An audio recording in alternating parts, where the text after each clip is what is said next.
નમસ્કાર મિત્રો, સ્વાગત છે તમારું અમારી ચેનલમાં। મિત્રો, વિડીયો પસંદ આવે તો લાઈક અને શેર કરજો અને અમારી ચેનલ પર નવા હોય તો સબસ્ક્રાઇબ કરી નાખજો। જય માતાજી, રાધે રાધે, હર હર મહાદેવ। શું દરેક યુગમાં ભગવાન ગણેશ અવતાર લે છે? કળિયુગમાં આવી દુર્ઘટનાઓ થશે ત્યારે ગણેશ અવતાર લેશે। જાણો કેવો હશે આઠમો અને છેલ્લો અવતાર। હિન્દુ ધર્મમાં ભાદરવા મહિનાની સુદ પક્ષની ચતુર્થી તિથિને ભગવાન ગણેશની જન્મતિથિ માનવામાં આવે છે, જે આ વર્ષે 7 સપ્ટેમ્બરથી 16 સપ્ટેમ્બર સુધી ગણેશોત્સવ ઉજવાશે। ભગવાન ગણેશના જન્મને લઈને વિવિધ કથાઓ અને માન્યતાઓ પ્રચલિત છે।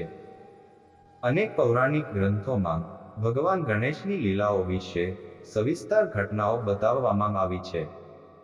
ગણેશનો જન્મોત્સવ ચાલી રહ્યો છે ત્યારે ઘણાને એ પ્રશ્ન થતો હશે કે શું ભગવાન ગણેશ આ યુગમાં પણ જન્મ લેશે?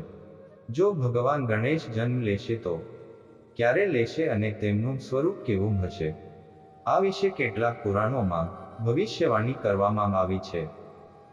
તેમાં ગણેશ પુરાણમાં સ્પષ્ટ ઉલ્લેખ કરવામાં આવ્યો છે કે કળિયુગમાં ભગવાન વિષ્ણુ કલ્કી અવતાર લઈને અધર્મ અને અન્યાયનો વિનાશ કરી ફરી ધર્મની સ્થાપના કરશે।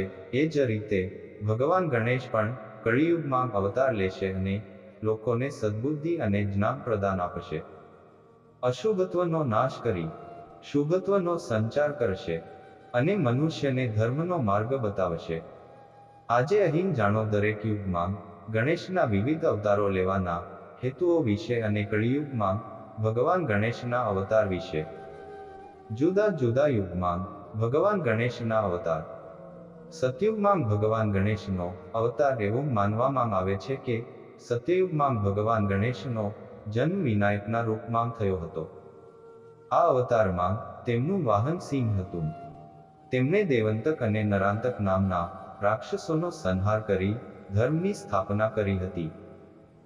ત્રેતાયુગમાં ભગવાન ગણેશનો અવતાર। આ યુગમાં ઉમાના ગર્ભમાંથી ભગવાન ગણેશનો જન્મ થયો હતો, જેમાં તેમનું નામ ગણેશ રાખવામાં આવ્યું હતું। આ અવતારમાં તેમનું વાહન મોર હતું। રંગ સફેદ હતો, 6 ભુજાઓ હતી અને ત્રણેય લોકમાં પ્રખ્યાત થયા હતા। ભાદરવા સુદની ચતુર્થીના દિવસે જન્મ લઈને તેમણે સિંધુ નામના રાક્ષસનો નાશ કર્યો। તેમના લગ્ન બ્રહ્મદેવની સિદ્ધિ રિદ્ધિ પુત્રીઓ સાથે થયા હતા। દ્વાપરયુગમાં ભગવાન ગણેશનો અવતાર। દ્વાપરયુગમાં ભગવાન ગણેશનો અવતાર ગજાનન નામથી પ્રખ્યાત છે। આ યુગમાં માતા પાર્વતીના ગર્ભમાંથી ગણપતિનો ફરીથી જન્મ થયો હતો, પરંતુ જન્મ પછી કોઈ કારણસર માતા પાર્વતીએ તેમને જંગલમાં છોડી દીધા અને પરાશર મુનિ દ્વારા તેમનો ઉછેર થયો। આ અવતારમાં ઋષિ વેદવ્યાસના કહેવાથી ગણેશજીએ મહાભારત લખી હતી। આ અવતારમાં પણ તેમણે સિંદુરાસુરનો વધ કર્યો હતો। કળિયુગમાં ભગવાન ગણેશનો અવતાર। હવે કળિયુગના અંતમાં પણ ગણેશના અવતારની આગાહી કરવામાં આવી છે। કળિયુગમાં જે રીતે ભગવાન વિષ્ણુના કલ્કી અવતારની વાત કરવામાં આવી છે, એ જ રીતે ભગવાન ગણેશના અવતારનો પણ ઉલ્લેખ કરવામાં આવ્યો છે। ચાલો જાણીએ કળિયુગમાં ગણપતિ બાપ્પા ક્યારે અને કયા અવતારમાં આવશે। જ્યારે પૃથ્વી પર આવા કાર્યો થશે ત્યારે ગણેશ અવતાર લેશે। જ્યારે બ્રાહ્મણો આ કામ કરવા લાગશે। ગણેશ પુરાણમાં કહેવામાં આવ્યું છે કે જ્યારે બ્રાહ્મણોનું મન વેદ ભણવાથી દૂર થઈ જશે અને અન્ય કામો કરવા લાગશે, જ્યારે તેઓ તપ, યજ્ઞ અને શુભ કાર્યો કરવાનું બંધ કરશે। સમયસર વરસાદના અભાવે લોકો નદી કિનારે ખેતી કરવાનું શરૂ કરશે, ત્યારે ભગવાન ગણેશ કળિયુગમાં અવતાર લેશે। જ્યારે વિદ્વાનો મૂર્ખ બનશે। ગણેશ પુરાણમાં જણાવ્યું છે કે જ્યારે લોકો લાલચવશ એકબીજાને દગો આપવામાં સંકોચ નહીં કરે, ત્યાં સુધી કે વિદ્વાનો અને ધાર્મિક લોકો લાલચવશ ધન કમાવાના ચક્કરમાં મૂર્ખ બની જશે તો તેમના હાથમાં કશું નહીં આવે। ઉલટાનું તેમની પાસે જે હશે તે પણ ચાલ્યું જશે। લોકો બીજાની સ્ત્રીઓ પણ ખરાબ નજર નાખશે અને બળવાન લોકો નબળા લોકોને સતાવશે તો આ ધરતીથી અન્યાયનો નાશ કરવા માટે ભગવાન ગણેશ નવો અવતાર લેશે. જ્યારે દેવોની જગ્યાએ દાનવોની પૂજા થશે. ગણેશ પુરાણમાં કહેવામાં આવ્યું છે કે કળિયુગમાં ઘણા લોકો ધર્મનો માર્ગ છોડીને અધર્મના માર્ગે ચાલવા લાગશે, અથવા લોકો પોતાના લોભને સંતોષવા માટે ભગવાનને બદલે આસુરી શક્તિઓની પૂજા કરવા લાગશે. જો બ્રાહ્મણો તેમના સારા કાર્યો છોડીને માત્ર લોભથી પેટ ભરવાનું શરૂ કરશે, ત્યારે ગણેશજી કળિયુગમાં આ બધા અનિષ્ટોને દૂર કરવા માટે અવતાર લેશે.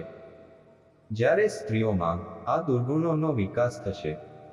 ગણેશ પુરાણ અનુસાર કળિયુગમાં જ્યારે વૈશ્ય સમુદાયના લોકો મહેનત દ્વારા કમાણી કરવાને બદલે ખરાબ વ્યવહાર દ્વારા સંપત્તિ એકત્ર કરવાનું શરૂ કરશે.